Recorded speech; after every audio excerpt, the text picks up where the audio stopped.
Hi, I'm Larry Moliterno, and welcome to the Power of Care Spotlight. I'm here today with Sue Bancroft, who's the director of our co-occurring treatment program. And we just want to talk a little bit today about what is this concept of people suffering co-occurring disorders. And could you explain a little bit what that means? Co-occurring disorders are when an individual is dealing with a mental health as well as a substance use disorder. And in order for a co-occurring disorder to be diagnosed, an individual has to be, it has to be established that they have a mental health and a substance use disorder independent of each other, that it's not related to symptoms of the other disorder. So it's like anything else where if we really want to have specialized treatment, we have to recognize that the treatment that might be for someone who suffers from addiction, there's the outpatient level, there's residential level, and then when you start getting into this co-occurring concept, that there's even different levels of treatment that are available to people within the co-occurring program based on the severity of the mental health or the drug and alcohol issues. And for our purposes, it's been kind of narrowed down into 4 quadrants. Correct. And the first quadrant being what? The first quadrant would be low symptoms in both areas, where a person might have low symptom severity with mental health as well as drug and alcohol. So that might result in what? Would that be more short-term? More short-term therapy. They might come into like our outpatient the short-term therapy treatment, or they could be treated in a primary care where maybe they're being stabilized on their medication for a period of time, or they could be treated in a mental health center. It's usually short-term treatment. Then then it goes on to the next level, which would be quadrant 2. What would be referred to as a quadrant 2. Quadrant 2 involves individuals who are dealing with severe mental health issues as well as maybe some mild substance use disorders. It could be somebody who maybe has a major mental illness along with maybe abuse of a substance, or it could be somebody who is dealing with a major mental illness and they have their addiction problem in remission through active recovery. So in general, I guess, what would the treatment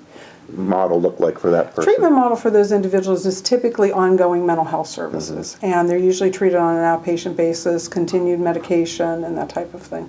Okay, then there's quadrant 3. There's quadrant 3, which would involve somebody who's dealing with low mental health issues with high severity of substance use issues, which would be somebody who would have a chemical dependency problem. They're usually typically treated in an outpatient drug and alcohol treatment agency, along with maybe receiving some interventions for some mild mental health issues. Now, I guess in the past, you would always kind of say, well, which one was the more prominent, and you would kind of treat them separately. Correct. But our concept is to try to deal with them concurrently. Correct. Now, we could probably talk about quadrant 4 then. Quadrant 4 would involve somebody who has high severity in both areas, where they have a major mental illness as well as active addiction. So those things are impairing a lot of their functioning in a great deal, and they're having difficulty functioning in day-to-day life, and unfortunately, these are the folks that with traditional treatment have fallen through the cracks, and they have repeated hospitalizations. They may end up in the legal systems a lot,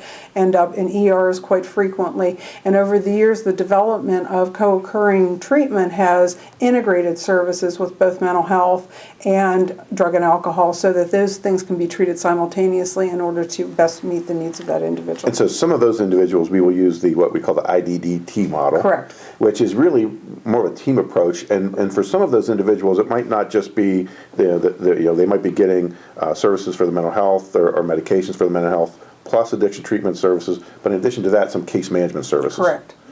IDDT is the integrated dual diagnosis treatment, and what it does is it looks... That's why I didn't try to say the word.